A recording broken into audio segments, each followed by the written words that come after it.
할렐루야. 오늘 또 귀한 예배를 허락하시고 은혜의 푸른 초장에서 예배 드리게 하신 주님을 찬양합니다. 오늘 이 말씀이 성령의 생수요 복의 만나가 되어서 먹고 마시는 여러분을 내 잔이 넘치도록 부어주실 줄 믿습니다. 여러분, 요즘 방송되는 프로그램 중에 금쪽 같은 내 새끼를 아실 겁니다. 금쪽 같은 내 새끼. 부모와 자녀의 일상을 전문가와 함께 살펴본 후에 전문가는 아이의 문제가 무엇인지, 부모의 문제가 무엇인지를 진단합니다. 그리고 아이와 부모가 변화될 수 있는 새로운 행동, 습관들을 제시합니다.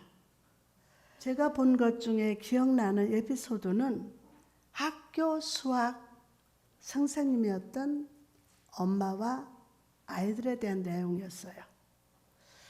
엄마는 논리적이고 매사 분명한 삶의 원칙대로 살아가는 사람인데 비해서 아이는 감정적이고 창의적인 성격을 가지고 있었습니다. 엄마는 아이가 자기 감정을 표출할 때 공감해 주지 못하고 아이를 문제의 아이로만 바라보았습니다. 타이르고 혼내기만 했습니다. 전문가는 어머니에게 아이에게 논리를 요구하지 말고 먼저 아이의 감정을 이해하고 작은 일을 크게 다루지 말라고 조언을 했습니다. 그렇게 조언한 대로 행동을 바꾸기 시작했을 때 아이는 조금씩 변화되기 시작했습니다. 삶의 일상들을 관찰하고 잘못된 삶의 모습을 긍정적으로 변화되도록 조언하는 전문가처럼 오늘 성령께서는 힘들고 어려운 현실을 살아가면서 나도 모르게 변질되고 무너져버린 성도들의 믿음을 직시합니다. 그리고 오늘 우리에게 반드시 변화되어야 할 두 가지 진리를 가르쳐 주십니다. 그렇다면 힘들고 어려운 현실을 살아가는 우리가 일시간 변화받아야 할 것이 무엇입니까? 첫째로 우리의 시선이 변화되어야 돼요. 뭐가 변화되어야 돼요? 우리의 시선이 변화되어야 합니다. 자녀를 바라보는 시선, 또는 하나님을 바라보는 시선, 나 자신을 바라보는 시선, 변화받아야 돼요. 시인은요, 본문 1절과 2절에서 다윗은 수많은 대적들이 일어나 자신을 치며 조롱하는 암담한 상황을 표현했습니다. 그러나 다윗은 자신의 암울한 처지에 대해서 절망하거나 탄식하는 사람이 아니었습니다. 그는 현실을 바라보는 정확한 안목이 있으면 물론 현실 너머에 있는 하나님의 도우심을 바라보는 믿음의 눈이 있었어요. 믿음의 눈이. 때문에 다윗은 주저하는 사람들의 목소리 앞에서 여호와께서 나를 도와주실 것이라는, 여호와께서 나를 도와주실 것이라는 확신 가운데 위기를 이겨낼 수 있었음을 믿으시기를 바랍니다. 본문 3절에 보니까 여호와여 주는 나의 방패시요 나의 영광이시요 나의 머리를 드시는 잔이시니다. 아멘. 여러분, 한글 성경에는 주라고 번역했지만 이 원어를 보면 그러나 당신은 이라는 말이 들어있습니다. 그러나 당신은 이렇게 말했습니다. 다윗은 어릴 적부터 자신의 삶에 동행하시고 약속을 지키시며 구원하신 하나님을 친근하고 사랑하는 마음으로 당신이라고 부르고 있었어요. 당신.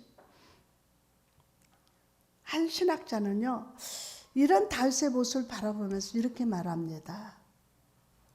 만일 우리가 대적들의 세력을 계속해서 바라본다면 그들은 우리의 마음 속에서 더욱 큰 존재로 역사할 것이고 그들의 성체는 더욱 높아지게 될 것입니다. 그러나 우리가 시선을 하나님께 돌릴 때 대적들의 힘은 산산이 부서져 버릴 것입니다. 아멘. 오늘 여호와께 시선을 다 돌리는 자가 될지어다. 대적을 바라보지 아니하고 여호와 하나님을 바라보는 거예요. 내가 지은 죄를 지금 그것을 바라보지 말고 갈보리 십자가에서 나를 위해서 피 흘리신 예수님 바라보는 거예요. 다윗은 하나님에 대한 신뢰를 세 가지로 표현했는데 나의 방패, 나의 영광, 나의 머리를 드시는 자라고 표현합니다. 나의 방패란 말은 나의 사방을 두르는 방패라는 뜻입니다. 방패는 전쟁터에서 적의 칼을 막아주는 중요한 것이지만 몸의 일부분만을 보호해 줍니다. 몸의 일부분만 보호해 줘요. 그러나 여호와 하나님 그분이 우리 방패가 되시면 나의 앞과 뒤 그리고 사방을 보호할 수 있는 완벽한 방패가 되어주신다는 것입니다. 되어주십니다. 또한 다윗은 여호와는 나의 영광이 되어 주신다 라고 고백을 합니다. 하나님 나의 영광이 되신다.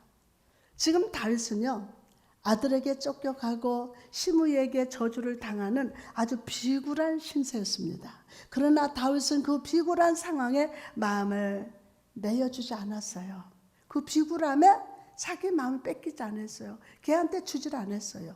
오히려 들판에서 양치던 나에게 기름을 부어주셔서 왕으로 세워주신 여호와께서 그에게 다시 영광으로 기름 부어주실 것임을 믿음으로 기다렸어요. 믿음으로.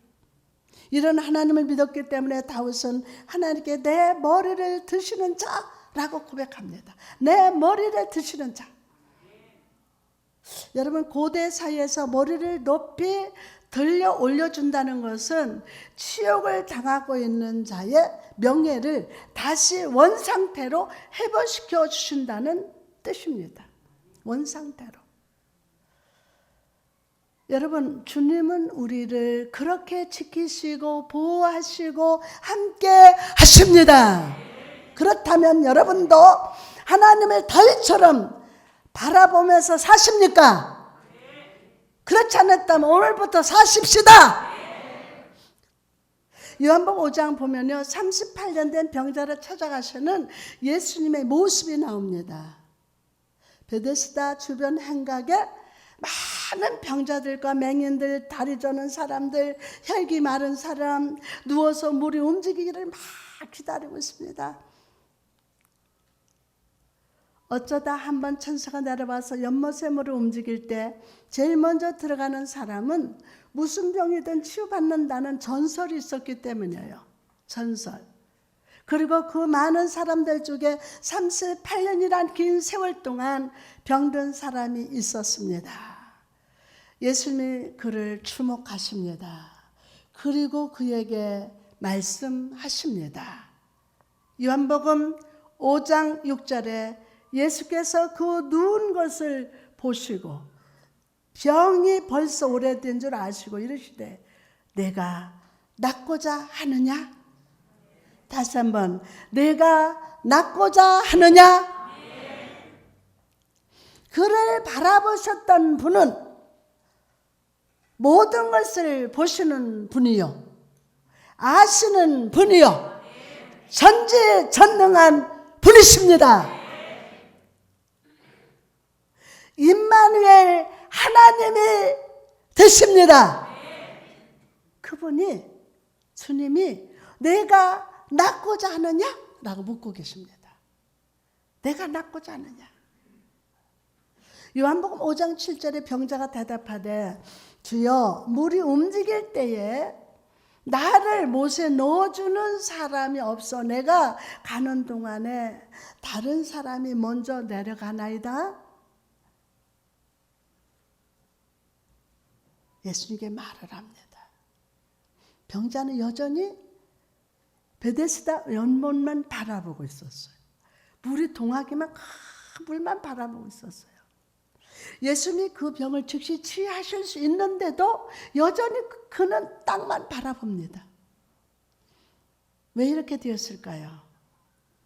오랜 시간 병을 앓다 보니 영의 눈이 어두워지기 때문이 아닙니까? 하나님이 나를 치유하시려고 내 앞에서 계신데도 세상의 먼지를 내서 영 안에 피놀이 끼어있기 때문입니다.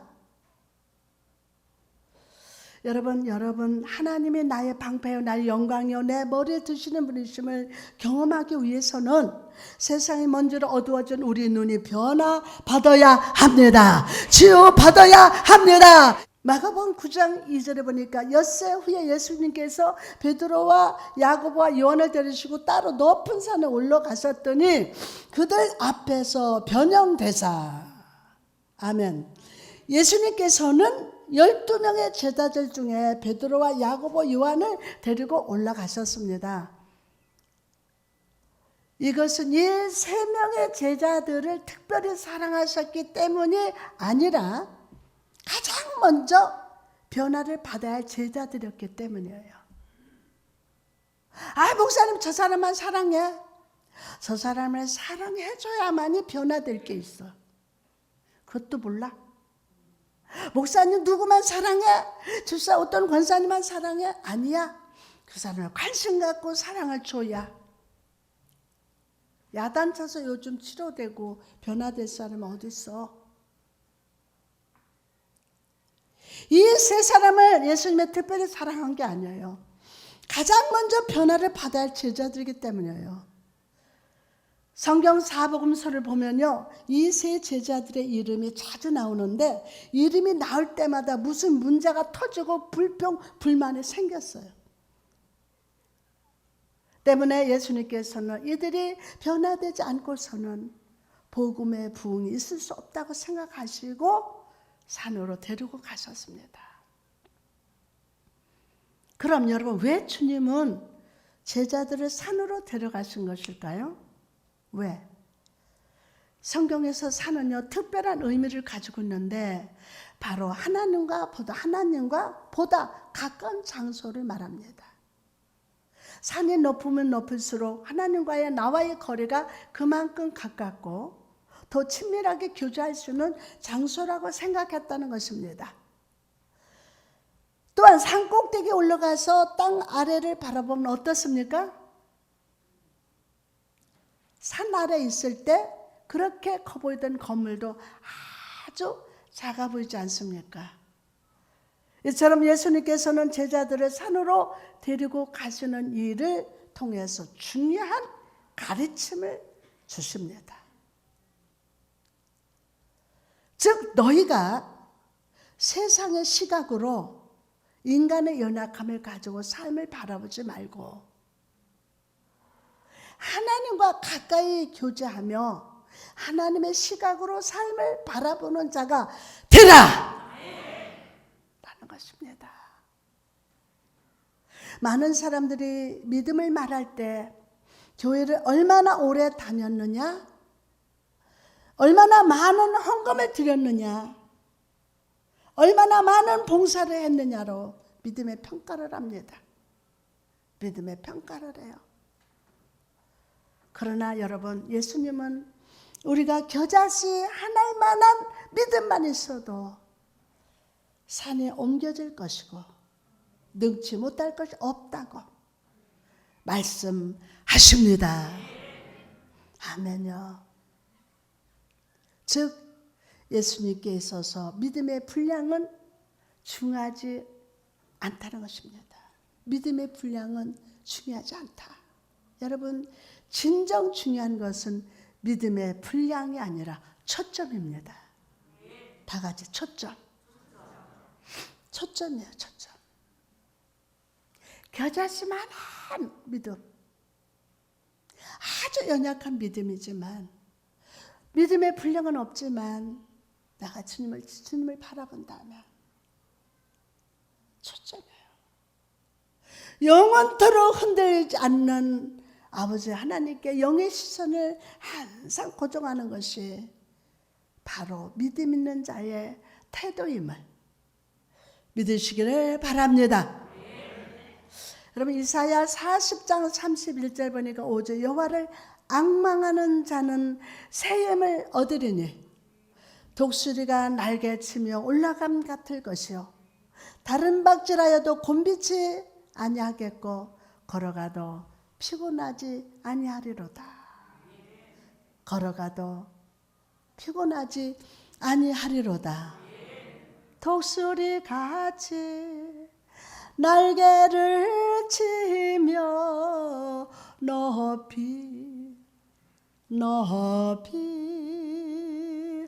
푸른 창공 나르네 뛰어가도 고단치 않고 걸어가도 피곤치 않네. 오늘 이 능력 받을 자다. 아멘, 아멘. 이사야는 우리에게 여호와를 앙망하라. 누구를 앙망하라? 여호와를 앙망하라 라고 외칩니다. 앙망하라는 말은 고종하라는 뜻입니다. 앙망하라, 고종하라. 하나님을 바라보되 필요할 때만 슬쩍 한번 바라보는 것이 아니라 집요하게 인내하면서, 여기는 꼭 집요하게 뭐하면서? 인내하면서 하나님을 끝까지 의지하는 거예요. 인내는 언제 해요? 내가 힘겨울 때 인내해야 되는 거예요. 환난이 와도 비박이 와도 그때 인내하는 거예요. 그리고 집요하게 하나님을 끝까지 의지하고 끝까지 바라보는 거예요. 폭풍이 몰아치고 거센 바람이 불어도 하나님만을 끝까지 신뢰하는 것이 바로 앙망하는 믿음임을 믿으시기를 바랍니다. 여러분, 오늘 주님께서 여러분을 이 예배 자리로 불러주신 이유가 바로 여기에 있습니다. 바로 여기 있어요. 너의 삶의 자리에서 삶을 바라보던 눈을 돌려 여호와 하나님의 산으로 올라가라. 여호와의 하나님의 산으로 올라가라. 오늘 함께 올라갑시다. 그리고 하나님을 앙망합시다. 그 하나님을 여러분의 염려의 연기가 가득 찬 마음속에 영접하시기 바랍니다. 그럴 때 하나님의 능력이 여러분의 삶에 나타납니다. 죽은 자를 살리시고 병든 자를 일으키시고 어두운 세력을 몰아내시는 그 능력이 여러분의 삶을 붙드시고 점령하셔서 아멘. 우리 삶에 존재하는 모든 염려와 고민 문제 속에 능력으로 함께하여 주십니다. 다음으로 힘들고 어려운 현실을 살아가는 우리가 이 시간 변화받아야 할 것이 무엇입니까? 두 번째로 우리의 입술이 변화받아야 돼요. 누가? 내 입술이 변화받아야 돼요. 다윗은 여호와를 나의 머리를 드시는 분으로 결국에 나의 억울함을 풀어주시고 인정해 주실 것이라 확신하고 있었어요. 확신. 이런 확신이 있었기 때문에 다윗은 하나님께 지금 상황에 대해서 부르짖었습니다. 본문 4절 보니까 내가 나의 목소리로 여호와께 부르짖으니 그의 성산에 응답하시는도다. 셀라. 다윗은 절망의 상황에서도 하나님의 도우심을 확신했어요. 왜냐하면 과거의 수많은 위기 속에서 그가 부르짖을 때에 하나님께서 응답하셨기 때문이에요. 이 응답의 경험이 있었기 때문에 다윗은 오늘의 위기에도 다가오는 미래에도 기도하면 응답하실 것을 확신했던 거예요. 확신. 여러분, 하나님께서 우리 과거에 응답하셨음을 믿으십니까? 그렇다면 그분은 오늘 우리의 기도에 응답하시고 나의 미래에도 응답하실 것임을 믿어야 합니다. 믿어야 합니다. 성도의 믿음은 조건적이 아닙니다.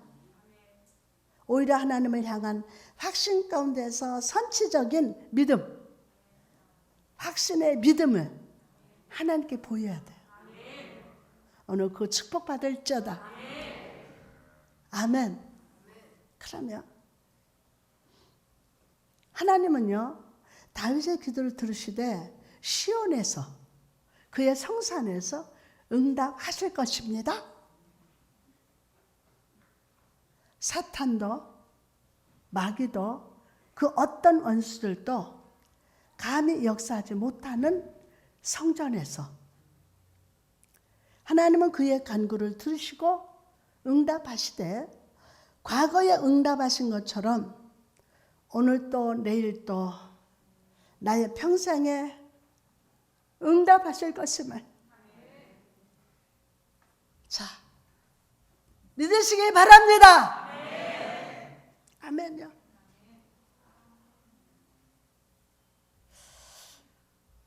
한 증기선이 펀들랜드를 지나고 있었습니다. 그날은 수요일이었는데 바다에는 안개가 많이 끼어서 배는 거의 움직이지 못하고 있었습니다. 한 승객의 선장을 찾아서 말했습니다. 선생님, 저는 토요일 오후까지 캐나다에 도착해야 합니다.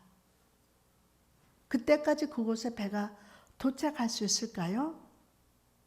선장, 아이고 불가능합니다. 저는 평생 동안 약속을 한 번도 어긴 일이 없습니다. 정말 불가능할까요? 저도 도와드리고 싶습니다만 어떻게 해야 될지 알 수 없습니다. 그러면 우리 함께 기도합시다. 선장은 이 같은 상황에서 난데없이 기도하자는 이 사람이 이상한 사람으로 여겼습니다. 여보세요. 지금 안개가 얼마나 짙은지 안 보이십니까? 그러나 승객은 내 눈은 안개가 얼마나 짙은가를 보는 것이 아니라 내 생을 움직이시는 살아계신 하나님을 보고 있어 라면서 막 기도합니다. 주여, 안개가 불러가게 하옵소서, 도와주옵소서. 막 기도합니다. 하나님, 당신의 뜻에 합당하다면 이 안개를 5분 내에 걷어주시옵소서. 하나님의 저를 위해 집회를 예비하지 않으셨습니까? 바로 돌아오는 토요일입니다. 저는 그것이 하나님의 뜻인 줄 믿습니다. 그런데 이게 웬일입니까?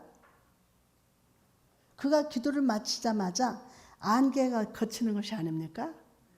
안개가 걷혀요. 기도의 주인공은 바로 누굽니까? 조지 물러 목사님이었어요. 그는 교회 집회를 위해 캐나다로 가는 중이었습니다. 여러분, 이처럼 하나님은 때와 장소를 가리지 않으시고 여러분의 간절한 기도를 들으십니다. 그러므로 오늘 믿음으로 기도하시기 바랍니다. 역사하실 것을 확신하시기 바랍니다. 마태복음 6장 8절에 보니까 그러므로 그들을 본받지 말라. 구하기 전에 너에게 있어야 할 줄을 하나님 너희 아버지께서 아시느니라. 우리나라 성경에는 아시느니가 맨 뒤에 나옵니다. 그런데 헬라 성경을 보면요, 본받지 말라라는 단어 뒤에 바로 나옵니다. 어느대로 해석하면 들어보세요. 너희 아버지가 진짜로 아신다. 시작. 너희 아버지가 진짜로 아신다 라는 뜻입니다. 무엇을 아십니까? 무엇을 있어야 할 그것을 아신답니다. 시편 139편 4절에 여호와여 내 혀의 말을 알지 못하신 것이 하나도 없으시나이다. 생각만 해도, 정말 생각만 해도 하나님 저 가정에, 하나님 우리 자녀가, 시편 139편 4절에 보니까 여호와여 내 혀의 말을 알지 못하시는 것이 하나도 없으시나이다. 여러분 여기서 우리는 하나님에 대한 특성을 발견합니다. 바로 전지하신 하나님이십니다. 다 같이 하나님은, 다시 한번 하나님은, 아멘. 믿습니까? 하나님 전지하신 하나님. 다 아세요. 하나님은 우리 과거를 아십니다. 은밀한 중에 우리의 마음을 간파하십니다. 사람은 속여도 하나님 못 속여요. 그분은 언제나 우리가 상상하지 못하던 은밀한 보상을 준비하고 기다리십니다. 중요한 것은 그분은 우리 미래의 필요도 진짜 아십니다. 여러분의 미래의 필요도 진짜 아십니다. 그 말은 내 미래의 어느 때에 그 응답을 줘야 가장 좋은지도 아신다는 거예요. 아신다는 거예요. 그러므로 우리는 조급해지지 말아야 합니다. 성급하면 안 돼요. 조급해지지 말아야 돼요. 오히려 은밀한 중에 계신 하나님께 나아가 그분과 영적 교제하는 것을 더욱 기쁨으로 삼는 자가 되어야 합니다. 내 과거, 현재, 미래의 형편을 간파하시는 주님, 언제나 좋은 것을 준비하시는 주님, 이 하나님을 신뢰하셨기 때문에 예수님의 광야에서 5,000명 사람들 앞에서 천국 복음을 전하셨습니다. 죽은 지 사흘 된 나사로 무덤 앞에서도 당황하지 않으셨습니다. 여러분 코로나19가 끝날 기미를 보이지 않습니다. 그러나 반대로 생각해 봅시다. 요즘처럼 하나님과 교제를 나누기 좋은 날도 없습니다. 하나님은 여러분의 마음을 아시고 생각을 아시고 필요를 아십니다.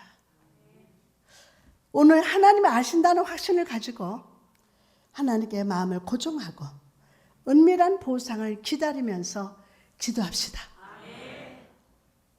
그럴 때 은밀한 중에 갚으시는 하나님을 여러분과 제가 발견하게 될 줄 믿습니다. 조급하게 살고 불안하게 사는 인생이 변해서 하나님 안에서 편안히 신뢰하는 사람으로 변화될 줄 믿습니다. 우리의 영혼을 선생시키시는 은혜의 샘이 터지게 될 줄 믿습니다. 우리의 공허함에 하나님의 충만으로 채워주실 줄 믿습니다. 우리의 연약함에 하나님의 능력이 주장하시고 우리의 모든 필요에 신실하게 공급하시는 역사가, 아멘, 오늘 은밀한 중에 기도하는 여러분의 삶 속에 나타나게 될 줄 믿습니다. 이제 말씀을 마치고자 합니다. 오늘은 우리가 어린이 주일로 지키고 있습니다.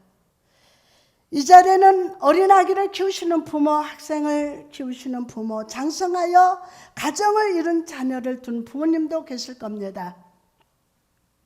여러분, 오늘 자녀를 어떻게 바라보고 계십니까? 여러분, 혹시나 앞에서 소개한 수학 선생님처럼 자녀를 문제아로 바라보고 있지는 않으십니까? 성도로서 자녀를 어떻게 바라봐야 하는지에 대해서 성경은 이렇게 가르칩니다. 창세기 33장에 보면 오랫동안 원수 사이로 지내던 에서와 야곱이 만나는 장면이 나옵니다. 야곱은 형 에서 앞에서 절을 하면서 가까이 나갑니다. 서로 끌어안고 기쁘게 옵니다. 에서가 야곱의 아내와 자녀를 바라보면서 묻습니다. 에서가 눈을 들어 여인들과 자식들을 보고 묻되 너와 함께한 이들은 누구냐? 묻습니다. 그러자 야곱이 대답합니다. 야곱이 이르되 하나님이 주의 종에게 은혜로 주신 자식들입니다. 은혜로 주신 자식들입니다. 여러분, 여기서 우리는 자녀의 의미를 발견합니다. 하나님께서 우리에게 은혜의 선물로 주신 것이라는 거예요. 하나님이 우리에게 은혜로 선물로 주신 것이 자녀예요. 우리가 어떤 행동을 했기 때문에 주신 것이 아닙니다. 내가 부족하도 여전히 죄를 짓는 연약한 존재인데도 하나님께서 은혜로 그 모든 허물을 덮어주셨습니다. 그리고 귀한 생명을 우리 가정에 허락해 주셨어요. 그러므로 부모 되신 여러분, 오늘 이 어린이 주일 내게 은혜를 주신 자녀를 바라보며 감사합시다. 여러분, 하나님께서 우리 자녀의 방패가 되시고 영광이 되시며 머리를 들어주시기를 간구하시기 바랍니다. 그럴 때 요셉을 형통케 하신 하나님이 여러분의 자녀를 붙드시사 머리가 되게 하시고 세상 리더로 하나님 사람 앞에 능력 있게 쓰임받게 하실 줄 믿습니다.